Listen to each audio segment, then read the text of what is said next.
Hey guys, and welcome back to this ninth tutorial in MATLAB. If you recall from the previous tutorial, we talked about the creation of functions. And this tutorial, we're going to get into debugging those functions. So, um, why don't we go ahead and start by creating a new function. So we'll go back up here to the top of MATLAB, and under File, New, select Function again. And as you can see, we have our standard template for creating functions. Why don't we just make this a basic function? We'll go ahead and remove the output arguments and the input arguments. So we'll just remove these guys. And for the output arguments, we can leave this as just an open set of square brackets equals, or we could just remove this part of the function header here.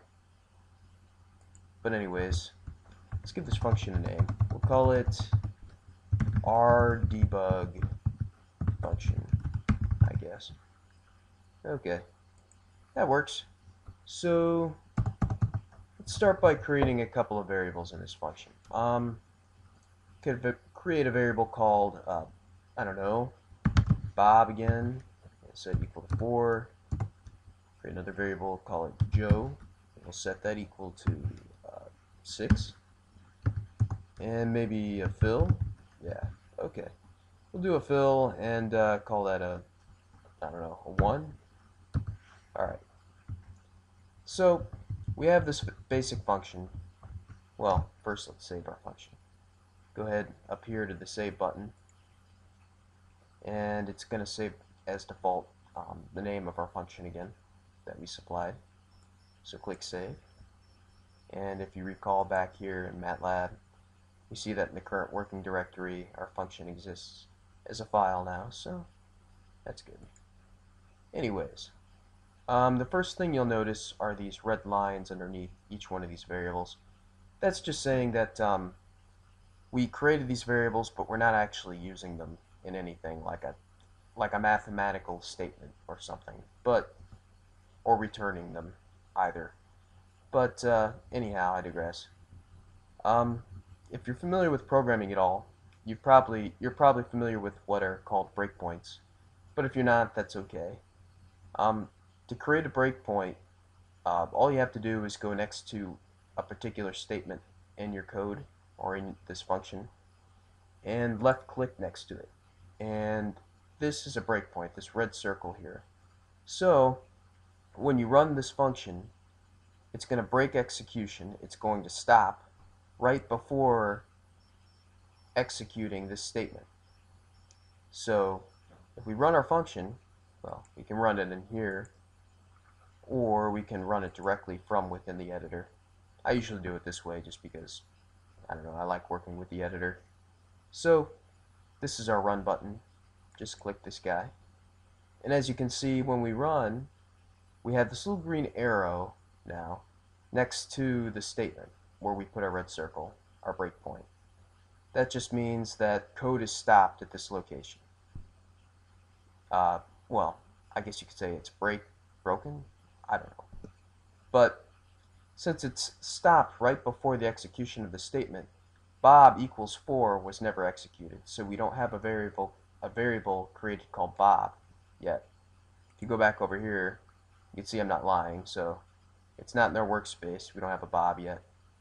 But to execute and follow through with the next statement, just go up to the top and under the Debug tab or menu, click Step, and that will go right to the next statement and begin execution. So we just executed this statement right next to the breakpoint. We go back to MATLAB and we see we have Bob now with a value of 4 that we gave it. If you double click on the variable Bob, it appears over in the variable editor. And as you can see, it shows us the value here, which is 4. We can actually change this value. Say if we were debugging, we wanted to see the effect of changing a variable to something else. You can just go over here into the variable editor, change the value, come back here, continue execution, and well, the value of Bob has changed. That might be handy for some reason. But, yeah, that pretty much concludes this introduction to debugging in MATLAB. One last thing I'll mention is, what's kind of neat is if you do create a bunch of breakpoints, you could create multiple breakpoints, by the way. If you create breakpoints in MATLAB, you could save them, so the next time you open up the function, those breakpoints will still be there. So let's say, okay, we're going to stop debugging. Okay, so open back up debug, and let's see here.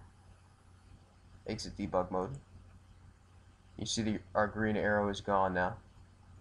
And let's just close this window. And if we wanted to open up the function again, we could just double click on it under the current folder, or we can run it in here, but I'm just going to double click on it. And as you can see, after closing it and reopening it, we still have our breakpoints. Okay, that pretty much concludes this tutorial. There's more stuff to talk about in debugging, so stay tuned, and in tutorial 10 we'll talk a little bit more about debugging in MATLAB. So, this concludes this tutorial. Till then, take it easy. Adios.